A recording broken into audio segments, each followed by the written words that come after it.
Olá, Mariane. Bom dia, pessoal. Estamos aqui para apresentar o perfil do eleitorado apto a votar nas eleições de 2020. É uma divulgação tradicional em anos eleitorais e estamos aqui ao vivo, então, no canal do TSE no YouTube e na TV Justiça para apresentação desses dados. Junto com a gente está o Bruno Andrade, que é secretário de Modernização e Gestão Estratégica do TSE, e o estatístico Felipe Antoniazzi. Eu vou passar a palavra, então, ao presidente do tribunal, ministro Luiz Roberto Barroso, que fará a apresentação do perfil do eleitorado. Bom dia a todos. Agradeço o interesse e a participação dos setoristas da imprensa, de uma maneira geral, para esse momento de divulgação do perfil do eleitorado brasileiro. É uma espécie de um censo dos eleitores. Esses dados foram recentemente consolidados pelo Tribunal Superior Eleitoral, com elementos recebidos dos diferentes tribunais regionais eleitorais, e são dados que consignam o número de alistamentos ocorridos, o número de transferências e de revisões. Esse fechamento, a última data de alistamento foi 6 de maio passado, e agora esses dados estão consolidados, e à vista dos elementos fornecidos, nós ficamos sabendo que teremos esse ano 147.918.483 eleitores habilitados a votarem. O dado mostra que houve um aumento de 2,66% do eleitorado em relação às eleições municipais anteriores, que foram em 2016, e esse número, 147.918.000, praticamente 148 milhões de eleitores, ele não leva em conta os eleitores do Distrito Federal, de Fernando de Noronha, e os eleitores no exterior, porque no Distrito Federal e em Fernando de Noronha não há eleição municipal, e os eleitores no exterior não votam nas eleições municipais. Um recorte por região do eleitorado brasileiro revela que nós temos, na região norte, 11.908.000 eleitores, quase 12 milhões, na região nordeste, 40.652.034 eleitores. No centro-oeste, temos 8.855.507 eleitores, é a menor densidade eleitoral do Brasil.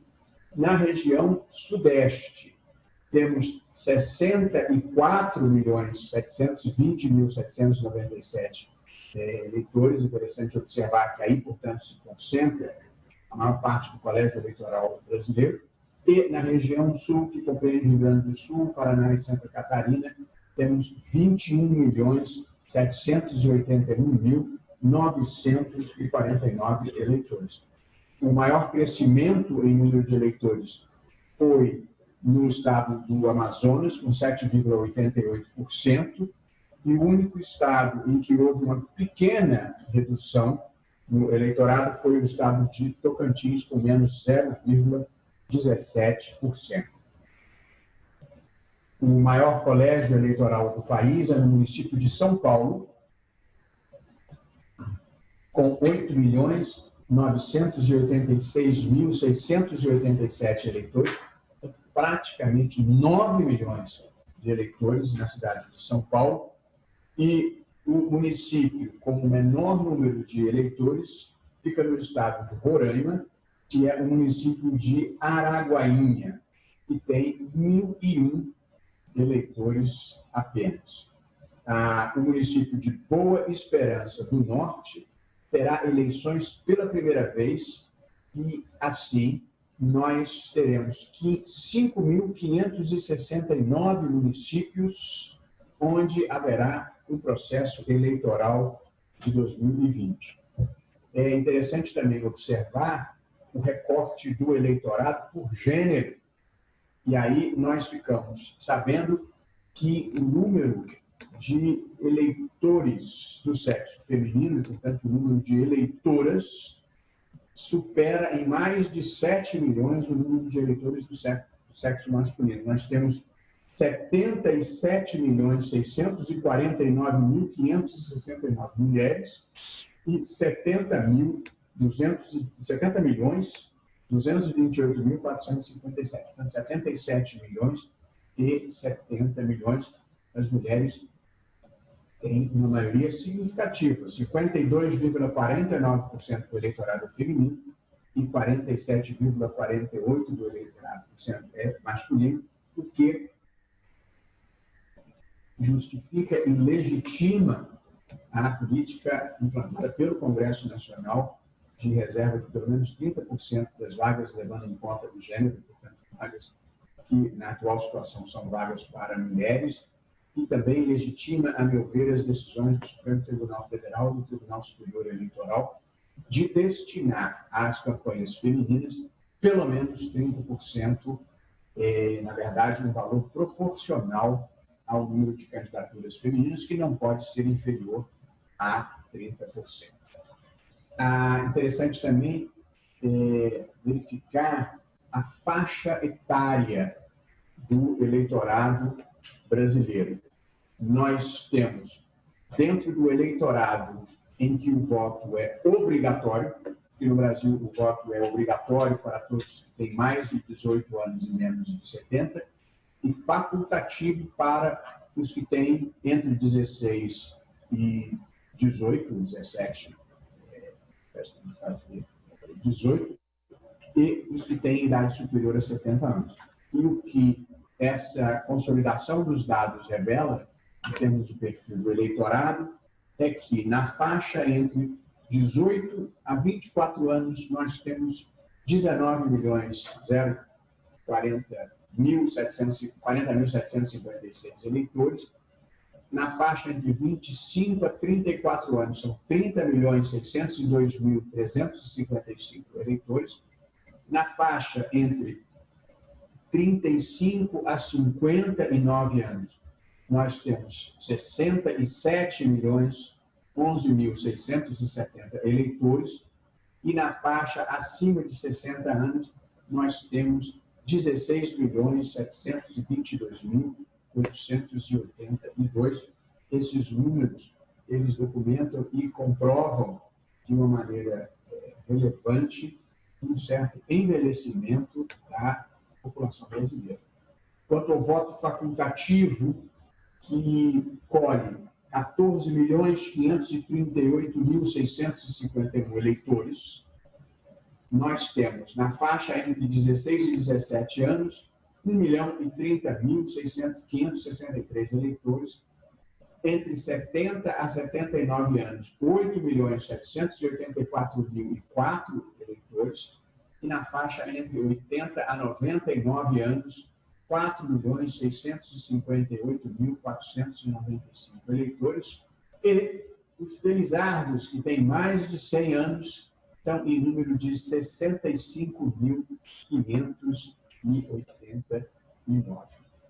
A partir de 2018, portanto, a partir das últimas eleições presidenciais, em respeito à comunidade LGBTQI+, especialmente as pessoas trans, foi admitido o registro com o nome social, o título de eleitor, e nós tivemos 9.985 eleitores com essa circunstância, quase 10 mil eleitores dentro do grupo de transgêneros das pessoas trans.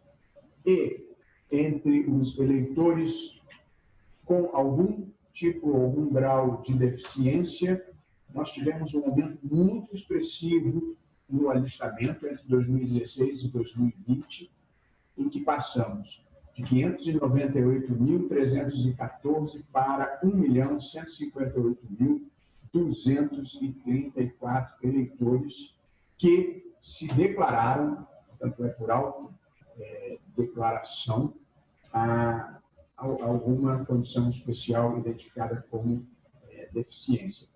A nossa avaliação é que não tenha havido propriamente um aumento do número de pessoas com deficiência, mas um aumento do número de pessoas que se autodeclararam com essa característica, com essa circunstância. Um outro corte interessante de se analisar, que ajuda a compreender não apenas o eleitorado, mas também o Brasil, é o grau de instrução dos eleitores. E aí ficamos sabendo que existem 6.572.249 eleitores analfabetos. Ainda é um número muito expressivo, mas é preciso reconhecer que nessa matéria nós tivemos avanços relevantes nas últimas décadas. 11.574.213 eleitores leem e escrevem. Com ensino fundamental incompleto, nós temos 35.771.791 eleitores. Com ensino fundamental completo, 9.859.257 eleitores. Com ensino médio incompleto, 22.900.434 eleitores. Com ensino médio completo, 37.681.635 eleitores. Com ensino superior incompleto, 7.723.245 eleitores. Com ensino superior completo, nós temos 15.800.520 eleitores. Portanto, este é um quadro que fornece uma boa fotografia da educação no Brasil e é um bom ponto de partida para muitas reflexões das dificuldades em matéria de educação no Brasil, em que temos como problemas aqui identificados em uma grande quantidade de pessoas com ensino fundamental incompleto, 35.771.791. Com o ensino médio incompleto, temos 22.900.434, identificando um outro problema, que é a evasão escolar no ensino médio, e ainda temos um número insuficiente de pessoas com nível superior. A última referência é a um programa muito importante que o TSE vem realizando com grande esforço, que este ano, no entanto, não poderá ser colocado em prática, que é a identificação biométrica dos eleitores, que permite que a eleição seja realizada com mais segurança pela simples colocação do dedo na máquina adequada e imediata identificação do eleitor. Esse ano, por razões que explicarei um pouco mais adiante, as eleições serão realizadas sem a biometria, para prover maior segurança para mesários e para eleitores. Mas, importante assinalar, em 2016, nós tínhamos 46 milhões, na faixa de 46 milhões de eleitores que já tinham sido biometrizados, se é que existe esse neologismo. Em 2018, eram na faixa de 87 milhões, e em 2020 nós já estamos nos aproximando de 120 milhões, praticamente 80% do eleitorado, que é um programa que se acopla a um outro projeto muito importante que nós estaremos desenvolvendo aqui no TSE, que é a identificação civil nacional, que já vem sendo desenvolvido, começou na gestão do ministro Dias Toffoli, e que nós pretendemos avançar e aprofundar e, se possível, concluir para que a quase totalidade dos cidadãos brasileiros tenha a sua identidade no banco de dados, e isso permita uma série de medidas de segurança e de auxílio às pessoas. Uma das dificuldades que enfrentamos relativamente ao auxílio emergencial foi precisamente a falta de um banco de dados capaz de identificar as pessoas, inclusive as que necessitavam dessa ajuda extraordinária. Os dados completos para comparativo com outras eleições estarão disponíveis no repositório de dados eleitorais e no site de estatísticas do Tribunal Superior Eleitoral a partir dessa sexta-feira, dia 7.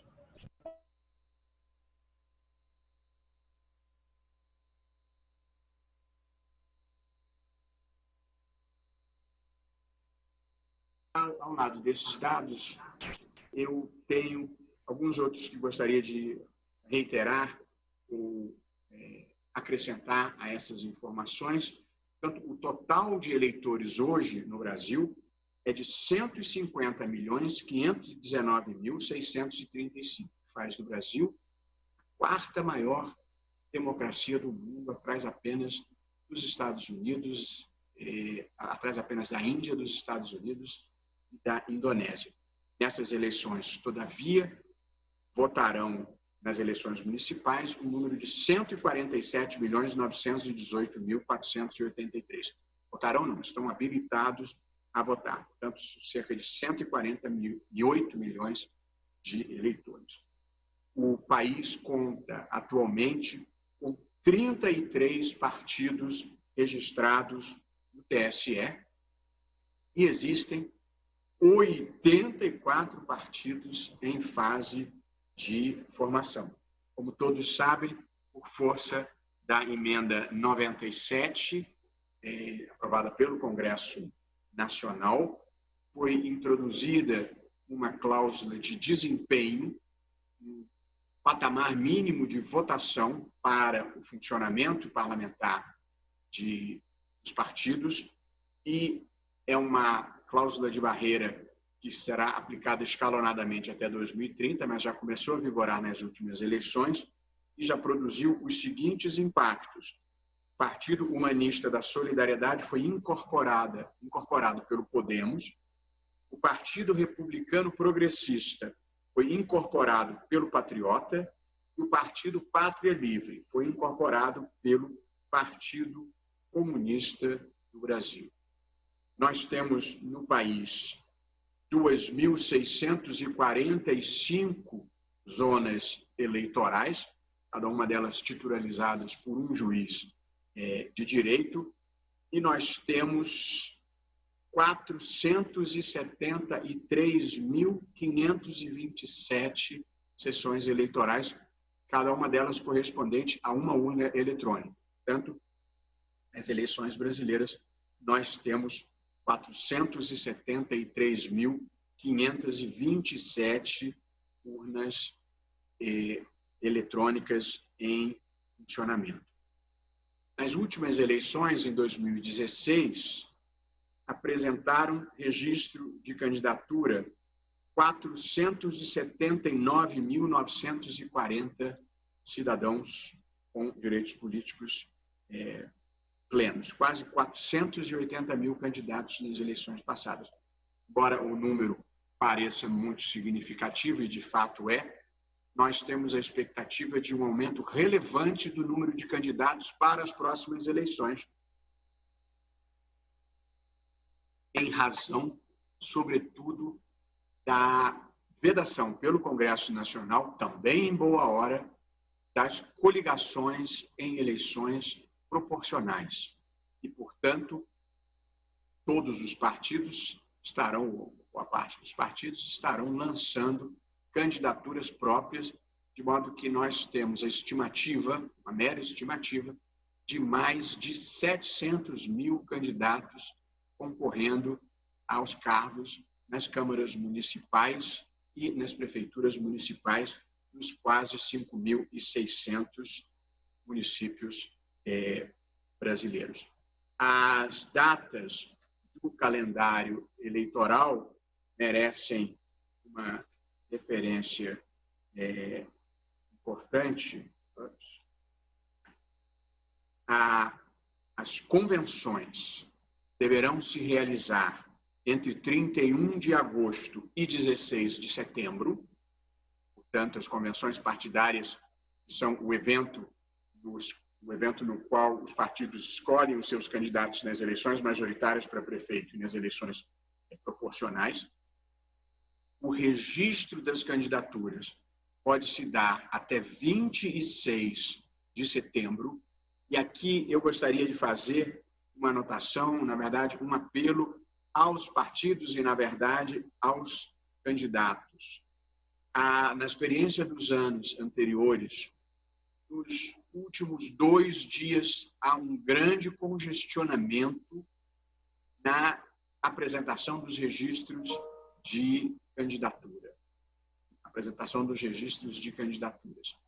Desde as últimas eleições, esse registro pode ser feito online. Porém, o apelo pode ser feito online até a véspera do encerramento.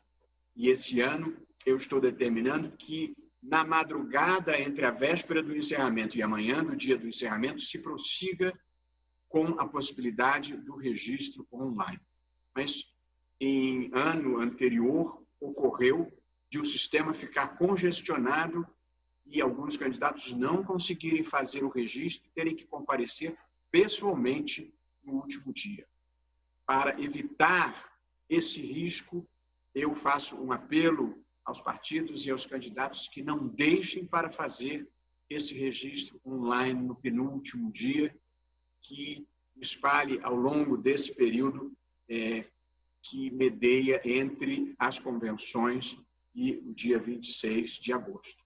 Ainda para registro, a propaganda eleitoral em geral tem o seu início em 26 de setembro e a propaganda no rádio e televisão tem o seu início no dia 9 de outubro, quando começa, então, a campanha eleitoral no rádio e na televisão.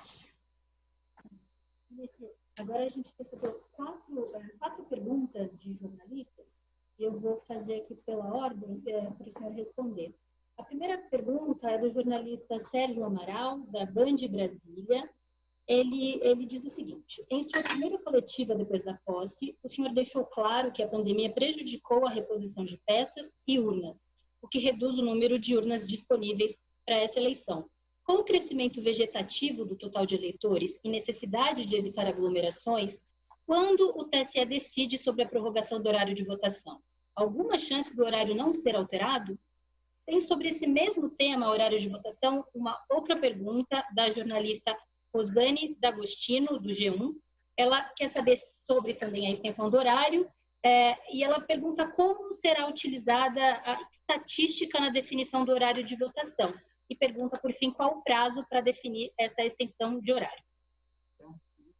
Sérgio Amaral, da Band, e Rosane, do G1. Tradicionalmente, o horário de votação vai de 8 da manhã às 5 da tarde. Nessas eleições, em nome da segurança dos eleitores e para evitar aglomerações, nós estamos, sim, cogitando a ampliação do horário. A primeira ideia que surgiu foi ampliar o máximo possível para 12 horas, passar de 8 da manhã para 20 horas, na expectativa de que, com essa extensão, se espaçasse ao máximo o fluxo de eleitores, evitando filas e evitando aglomerações. Os TREs, que são os Tribunais Regionais Eleitorais dos Estados, no entanto, levantaram alguns problemas relativamente à extensão dessa jornada eleitoral até 20 horas, seja por dificuldades de transporte em algumas partes do Brasil, seja por questões de segurança em outras partes do Brasil. Portanto, nós ainda não batemos o martelo. O que nós fizemos foi solicitarmos um estudo ao setor de estatística do Tribunal Superior Eleitoral para nós calcularmos a saturação de cada uma das sessões eleitorais, de modo a saturação no sentido de impedir a formação de filas e de aglomerações. Os estatísticos do TSE estão fazendo esses cálculos para que nós possamos definir exatamente o horário. Provavelmente terá o aumento de pelo menos 1 hora, e nós estamos igualmente definindo, com base em cálculos demográficos, a conveniência ou não de recomendarmos, não seria vinculante, que cada grupo de faixa etária votasse em um determinado horário. A ideia, por enquanto, é de pelo menos reservar o primeiro horário de 8 às 11 para quem tenha mais de 60 anos, o que é considerado um grupo de risco. Nós estamos fazendo esses cálculos aqui no TSE, mas eu já fiz contato e já me reuni com uma consultoria externa que estará sendo prestada pelo Instituto de Matemática Pura e Aplicada, pelo INPA, que é uma das grandes instituições de excelência do Brasil nessa área de matemática e de estatística, e o INPA convocou para participar dessa verificação, dessa aferição, dessa definição de horário e de faixas etárias, a colaboração do INSPER e da Universidade de São Paulo, duas das mais importantes instituições de ensino superior do Brasil. Portanto, nós imaginamos nas próximas semanas, provavelmente ainda no mês de agosto, temos uma definição do horário, sendo que, muito possivelmente, nós estenderemos em 1 hora, pelo menos, o horário de votação, que seria de 8 às 18, e, muito possivelmente, nós reservaremos um primeiro horário para os que têm mais de 60 anos e são considerados grupo de risco. Eu não estou confirmando isso porque nós, como disse, temos uma consultoria técnica altamente qualificada para fazermos essa definição com o máximo de segurança. Ministro, a pergunta agora é da jornalista Isadora Peron, do Valor Econômico. Ela gostaria de saber se haverá alguma restrição para campanhas nas ruas devido à pandemia, como vai funcionar na prática e se será permitida a realização de comícios presidenciais. Ela fez uma segunda pergunta sobre quando 2 temas relacionados às eleições voltam à pauta de julgamentos do TSE. A questão sobre as cotas para candidaturas negras e a inclusão da investigação sobre abuso de poder religioso nas AIGs. A pergunta dela é se o senhor acredita que essas questões, caso aprovadas pelo plenário, possam valer para as eleições de 2020 ainda. Muito bem, Isadora. No tocante às campanhas de rua e dos comícios, essa não será, em rigor, uma questão sujeita à jurisdição do Tribunal Superior Eleitoral. O Brasil é um país de extensão continental em que a situação da pandemia não se desenvolve de maneira homogênea, linear, em todos os recantos do país. Quando nós trabalhamos aqui do TSE em parceria com o presidente do Senado Federal, Davi Alcolumbre, e com o presidente da Câmara dos Deputados, Rodrigo Maia, para o adiamento das eleições, nós fizemos isso com base numa consultoria médica que instituímos à época, com infectologistas, sanitaristas e epidemiologistas que recomendaram o adiamento das eleições por algumas semanas, na convicção de que, a partir do final de setembro, a curva da doença será significativamente descendente. E, portanto, nós teremos algumas semanas entre esta queda expressiva da disseminação da doença, de modo a realizarmos o pleito em um momento em que ela já esteja, no mínimo, num platô bastante inferior ao dos dias atuais. Também tenho essa expectativa, e tomara que estejamos em patamares mínimos. Mas a definição dos comportamentos de distanciamento social ou de isolamento social tem sido feita pelos estados, sobretudo pelos municípios, e, consequentemente, valerá a regra vigente em cada município a propósito das campanhas de rua, a propósito dos comícios e a propósito das possibilidades de aglomeração. Portanto, em linha de princípio, não haverá uma orientação nacional para esse tema. Quanto à questão das cotas para negros, na verdade, houve uma consulta da deputada Benedita da Silva, com o apoio institucional e jurídico do Educafro, em que eles pediam uma reserva de cotas de 30% para candidaturas negras. Essa parte, na verdade, esse julgamento já se iniciou, eu mesmo fui relator, e o meu voto foi no sentido de que a instituição de uma cota de 30% depende de lei, tal como foi feito em relação às candidaturas femininas, em que o Congresso Nacional dispôs a respeito.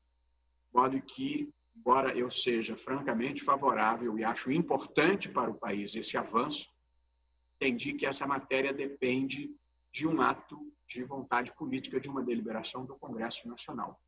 O que, todavia, me pareceu possível de se fazer por interpretação constitucional foi estabelecer que do fundo eleitoral e do fundo partidário devem ser direcionados para as candidaturas de pessoas negras, ou seja, pretas e pardas, um percentual, no mínimo, idêntico ao percentual de candidaturas negras. E, portanto, se houver 20% de candidatos negros, 20% desses fundos devem ir para o financiamento dessas candidaturas. Se for 30%, 30%, que foi exatamente o que o Supremo fez e depois o TSE fez relativamente aos fundos partidário e eleitoral.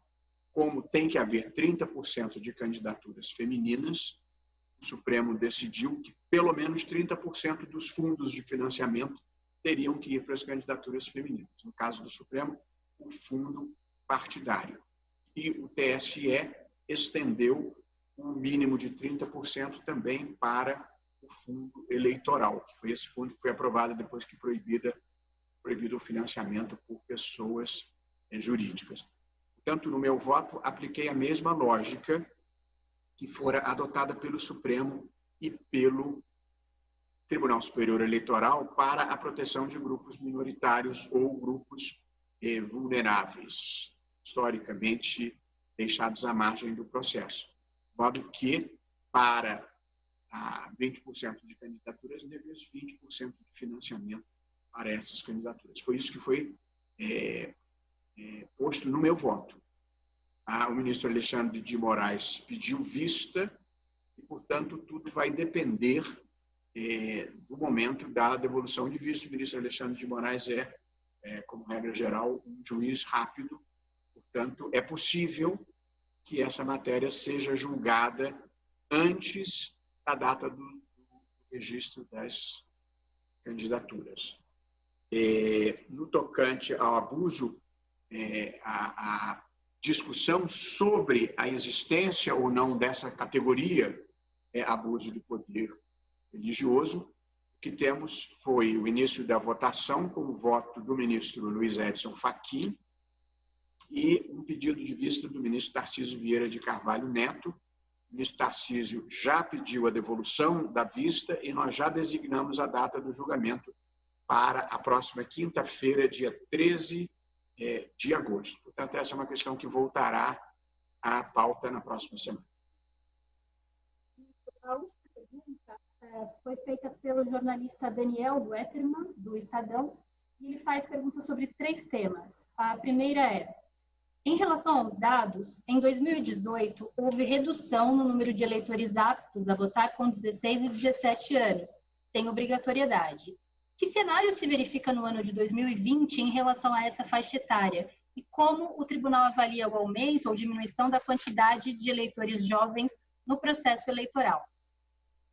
Eu vou ler todas, depois o senhor responde todas. Pode ser ou o senhor prefere responder cada um? Ele fez muitas perguntas? Ele fez 3. Daniel Wettermann, do Estadão. A segunda pergunta é sobre que cenário se verifica no eleitorado com mais de 70 anos? O TSE vai adotar horários diferenciados ou ampliar o horário de votação? O senhor até já falou sobre isso, né? Pode falar novamente. E, por fim, ele pergunta sobre o cadastramento por biometria. se o TSE vai ter que discutir ainda em plenário o fim da obrigatoriedade da identificação biométrica e se há alguma definição sobre eleitores que perderam o prazo de cadastramento, se eles vão poder votar normalmente nas eleições desse ano. Muito bem, Daniel. Quanto à redução do número de eleitores na faixa mais jovem, veja, eu hoje divulguei as estatísticas, ainda não propriamente fizemos a interpretação sociológica, demográfica ou antropológica das estatísticas, mas por intuição eu posso afirmar que há uma redução no número de eleitores mais jovens e um certo aumento no número de eleitores com mais idade, que revela um pouco a evolução demográfica do Brasil, em que, felizmente, para todos nós, embora ruim para a Previdência Social, as pessoas têm vivido mais. A média de vida, a expectativa de vida no Brasil hoje está na faixa dos 75 anos. Então, nós temos mais gente com idade e menos gente jovem. E com um detalhe, esse número 75 anos é uma média que inclui a estatística das pessoas que morrem jovens. Porque muita gente morre jovem no Brasil, seja pelo fato de que nós temos mais de 60 mil homicídios por ano, uma tragédia brasileira, seja pelo fato de que nós temos mais de 40 mil óbitos no trânsito. Portanto, mais de 100 mil pessoas morrem jovens no Brasil e impactam essa estatística. De modo que, na prática mesmo, as pessoas que chegam a 50 anos vão ter uma expectativa de vida de 80 anos ou mais. Que é uma notícia boa, como disse, para todos nós, menos para a Previdência, onde outro fenômeno demográfico a impacta. O fato de que, até 50 anos atrás, a média de filhos de uma família brasileira beirava o de 6 filhos por família, ao passo que, atualmente, a estatística é de 1,8 filho por família, 2. Portanto, você tem uma diminuição do número de jovens, inclusive entrando no mercado de trabalho, para poder manter a previdência social. Daí a razão de ela ter esse déficit persistente e essa necessidade de tempos em tempos se fazer uma reforma tornando mais rígidas essas regras. Nós nós estamos cogitando de reservar um horário para as pessoas em grupo de risco, portanto, os que vão de 60 anos até mais de 100, como viram dos números, nós temos alguns milhares de pessoas felizadas com mais de 100 anos, até seria simbolicamente extraordinário que pudessem comparecer para votar nessa grande festa da democracia, que são eleições periódicas. Então, provavelmente, nós reservaremos as primeiras 3 horas, ou 2 horas, ou 4 horas, vai depender da nossa consultoria estatística externa, para as pessoas com mais de 60 anos. No tocante à biometria, a consultoria sanitária, sobre ela falarei em seguida, antes de encerrarmos aqui, ela recomendou a supressão da biometria, porque ela aumenta o prazo de votação e aumenta, portanto, o risco de aglomeração. Não é possível passar álcool gel antes de chegar na biometria, sob pena de danificá-la. Portanto, em nome da segurança dos eleitores, nós estamos suprimindo a biometria. Não é uma questão que vá a plenário, mas antes de tomar essa decisão, eu conversei individualmente com cada um dos ministros do Tribunal Superior Eleitoral, transmitindo a eles a posição da consultoria sanitária, e todos assentiram que essa era a melhor solução, como disse, em nome da segurança da população. Quem não está regularizado, quer dizer, quando houve o fechamento do cadastro em 5 de maio, quem não está em situação regular, infelizmente, não poderá votar. Eu não gostaria de encerrar antes de fazer alguns acréscimos. Queria agradecer ao corpo técnico do Tribunal Superior Eleitoral, aqui presente nessa sessão, Bruno Andrade, Felipe Antoniazzi, por um trabalho dedicado na compilação desses dados, consolidação desses dados e no trabalho com esses dados para que nós possamos fazer as definições estatísticas e demográficas para a determinação do horário da votação. O que nós estamos fazendo, é verificando o número de eleitores em cada faixa etária para, em função disso, decidirmos se vamos reservar, não vinculativamente, mas propositivamente, que as faixas etárias compareçam em horários diversos, ou se vamos apenas reservar para o grupo de risco, mas já de logo eu faço um apelo ao eleitorado. Na experiência dos anos anteriores, dos muitos anos anteriores da democracia brasileira, felizmente, 32 anos de democracia constitucional, verifica-se normalmente uma certa aglomeração ao início dos trabalhos, às 8 da manhã, e ao final dos trabalhos, que até a eleição passada era às 17 horas. Portanto, é um apelo para que nem todos deixem para se concentrar nesses dois horários e que se espalhem mais ao longo do dia, porque evitar concentrações é uma das nossas principais preocupações em termos de saúde pública. Portanto, eu agradeço a colaboração que esses dois servidores dedicados têm nos prestado. Quem tiver qualquer dúvida, fora as que eu pude responder nessa sessão, pode se dirigir à Mariana de Oliveira, que é a assessora-chefe da Assessoria de Comunicação. Eu gostaria de fazer algumas observações finais que considero também de interesse da sociedade de uma maneira geral. A maior preocupação do Tribunal Superior Eleitoral é proporcionar ao país eleições livres, limpas e com segurança para os mesários e para o eleitorado de uma maneira geral. E com esse propósito, nós instituímos uma consultoria sanitária integrada por 3 das principais entidades médicas e de saúde sanitárias do Brasil, que são a Fiocruz, o Hospital Sírio-Libanês e o Hospital Israelita Albert Einstein.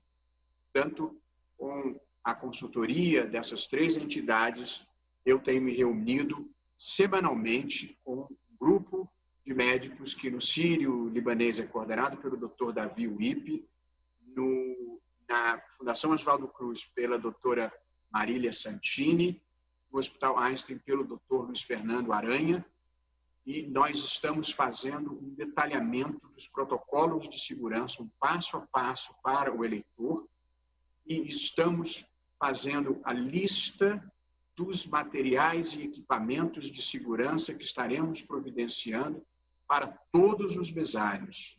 Equipamentos que incluirão face shield, que é a máscara facial, máscaras para a proteção de boca e nariz. Estamos providenciando também álcool gel para todos os mesários, que terão sua própria embalagem, e para os eleitores que na entrada e na saída poderão utilizar o álcool gel, marcadores adesivos no chão para o distanciamento social, canetas, papel toalha, há uma grande quantidade de material. Nós estamos fazendo as especificações de acordo com essa consultoria sanitária. Como o país vive uma crise fiscal, nós também estamos recebendo manifestações de interesse de entidades de classe, de federações e de grandes empresas para o fornecimento gracioso desses materiais. Em breve nós faremos a divulgação pública desta nossa disponibilidade de recebermos manifestações de interesse, sobretudo de entidades de classe e de federação, para que nós possamos obter todos esses materiais com o mínimo de gasto de dinheiro público, se possível, com nenhum gasto. Portanto, estamos investindo numa parceria público-privada para que, com o auxílio da livre iniciativa brasileira, possamos realizar eleições seguras e sem a utilização de recursos que, nesse momento de pandemia, podem ser melhor aproveitados em outros lugares. Tanto nós temos uma consultoria sanitária, uma consultoria matemático-estatística com os melhores que há no Brasil, e estamos aceitando manifestações de interesse para participar do grande pool de aquisição desses equipamentos e para a logística da distribuição desses equipamentos, para que cheguem nos TREs e para que cheguem em todos os locais de votação. E estaremos fazendo uma campanha de convocação de mesários para contribuírem patrioticamente, abnegadamente para essa grande festa da democracia, todos os que não estejam em grupo de risco. Nós vivemos no Brasil 32 anos de democracia constitucional, de estabilidade institucional, de participação da cidadania, e nós estamos também convocando as pessoas que estão fora do grupo de risco, que se apresentem como mesários, que nos ajudem a fazer essas eleições lisas, limpas e seguras. Tudo que é razoável fazer para prover segurança para os mesários e para os eleitores está sendo feito pelo Tribunal Superior Eleitoral com o melhor aconselhamento possível. De modo que nós estamos contando com o patriotismo, o idealismo, o compromisso com o interesse público desses milhões de brasileiros. São mais de 1.800.000 mesários, muitos voluntários que nos ajudam nessa grande festa da democracia. Teremos uma campanha para o recrutamento desses mesários que começará a ser divulgada dentro dos próximos dias e que na televisão e no rádio terá como protagonista o reconhecido médico e comunicador Drauzio Varela. Acho que essas são as informações que nesse momento nós temos disponíveis. Tudo que aconteça de importante, ou eu pessoalmente, ou a Mariana de Oliveira, chefe da assessoria de comunicação social, estaremos em contato com os setoristas e com a imprensa de uma maneira geral. Eleições limpas, seguras e transparentes, esse é o nosso compromisso. Muito obrigado a todos.